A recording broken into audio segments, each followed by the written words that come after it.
Живот од денес за утре.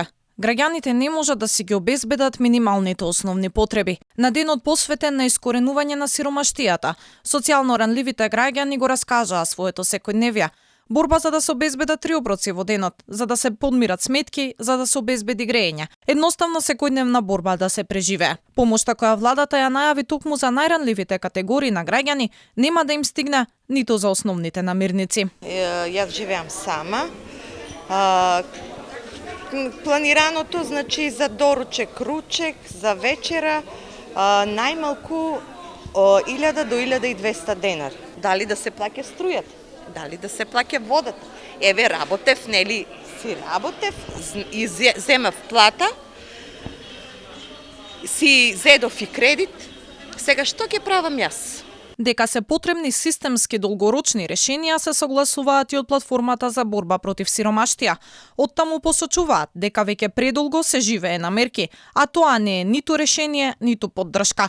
Мора и да се прошири опсегот на луѓе кои се опфатени со антикризните мерки, а за гарантираната минимална помош да го следи трендот на пораст на минималната плата и инфлаторните шокови. Доколку не се преземат системски решенија, и оние кои статистички се под прагот на сиромаштија ќе бидат далеку од достоинствен живот. Вака, значи од денес за утре, сиромавиот 2 пати плаќа, купување на дрва во последна минута со дупло поскапа цена, не значи ништо ако вие им дадете малку пари.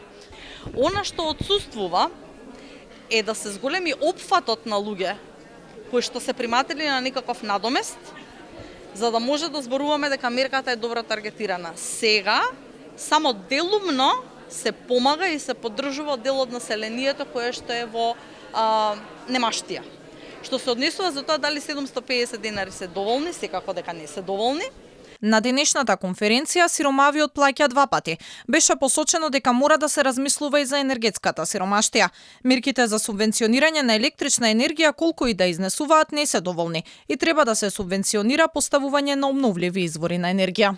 Ова мора да се смени, затоа и самите мерки за субвенционирање на цените на струјата не се доволни, бидејќи колку и да се субвенционираат овие граѓани, тие плаќаат повеќе, треба да се најдат системски решенија со кои што најпрвен ќе плаќаат помалце, ќе користат чиста и ефтина енергија. Во 2020 година, за кога се и последните податоци од Државниот завод за статистика, стапката на сиромаштија во Македонија е 22,8%. Податоците од Обединетите нации пак говорат дека повеќе од 700 милиони луѓе во светот се заробени во екстремна сиромаштија.